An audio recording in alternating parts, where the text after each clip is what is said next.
Bienvenidos y bienvenidas a Tribunales Informa, una serie de cápsulas en formato de video podcast en las que hablaremos de temas importantes relacionados al derecho que a ti te pueden interesar. Yo soy Coral Aponte y seré tu anfitriona. Este es el tercer episodio de la serie dedicada a la violencia sexual. En Puerto Rico existen leyes que prohíben y castigan los distintos actos que constituyen violencia sexual y que a su vez permiten que las personas soliciten una orden de protección. Hoy hablaremos sobre la diferencia entre el proceso criminal por violencia sexual versus el proceso civil de orden de protección. Para eso me acompaña el juez José Horta Valdés, juez administrador de la Región Judicial de Utuado. Bienvenido a Tribunales Informa, Gracias juez. por la invitación.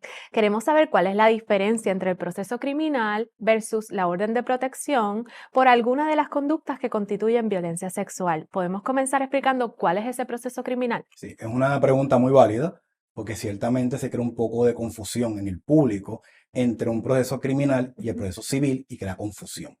En el proceso criminal es un procedimiento que empieza con la erradicación generalmente de una querella. La víctima, presunta víctima del acto de violencia sexual bajo cualquiera de sus modalidades, comparece a la Policía de Puerto Rico y la policía en coordinación con el Ministerio Público, que comúnmente se conoce como el fiscal, inicia una investigación a los fines de determinar si se dan elementos constitutivos de alguno de los delitos que están establecidos en el Código Penal de Puerto Rico o en cualquier otra ley especial. Delitos como ya previamente hemos discutido en otros episodios, que pueden ser actos lascivos, pornografía infantil, violación sexual.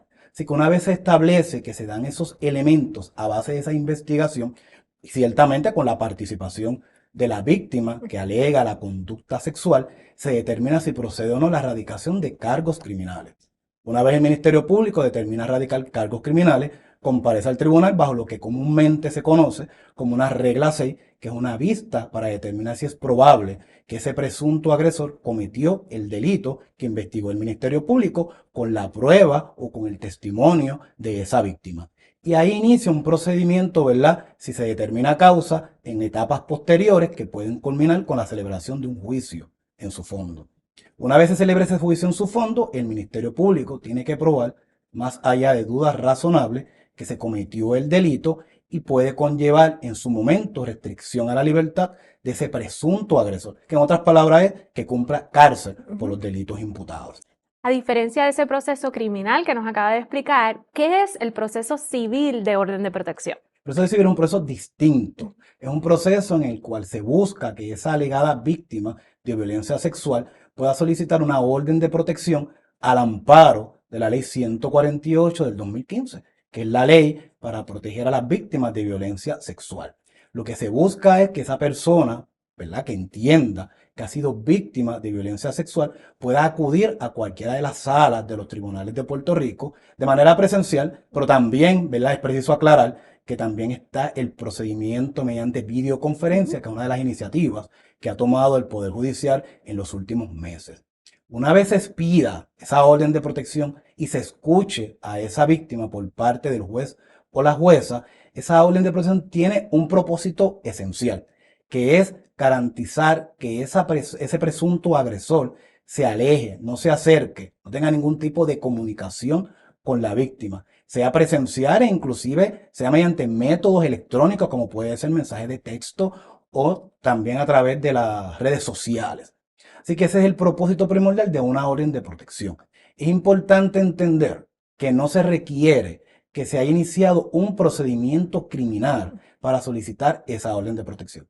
Segundo, otro aspecto importante es que la víctima va por derecho propio. Así que la víctima no necesita la participación de la policía ni del Ministerio Público para solicitar una orden de protección y es un procedimiento libre de costos en el cual se atiende en el mismo instante en que esa víctima acude, sea al tribunal o mediante videoconferencia, ante el juez o la jueza para que pueda escuchar sus planteamientos, sus alegaciones, cuáles son los hechos que pueden ser sustentados para emitir esa orden de protección. Pues hemos visto que ese proceso criminal lo que busca es responsabilizar a esa persona por la conducta que alegadamente cometió y conlleva un proceso largo porque sería, ¿verdad?, todas las etapas del proceso criminal desde la vista de causa para arresto hasta el juicio, versus el proceso de orden de protección que lo que busca es proteger, ¿verdad?, a esa persona y puede ir ella misma y 2 vistas solamente, la vista inicial y una vista final. Es correcto lo que tú mencionas, así que un proceso mucho más sencillo en el que solamente generalmente comparece en esa vista inicial la víctima, el juez o la jueza puede determinar expedir esa orden de protección y si la expide, entonces cita una vista final en la cual va a participar el presunto agresor para poder escuchar los planteamientos y el juez en esa vista final puede modificar la orden de protección original, puede archivarla o puede extender esa orden de protección. Así que es un proceso mucho más sencillo que posiblemente no va a conllevar varios señalamientos como sería el procedimiento criminal. Muchísimas gracias. Agradecemos, ¿verdad?, enormemente al juez Horta Valdés por estar con nosotros en este episodio de esta serie de Tribunales Informa dedicada a la violencia sexual.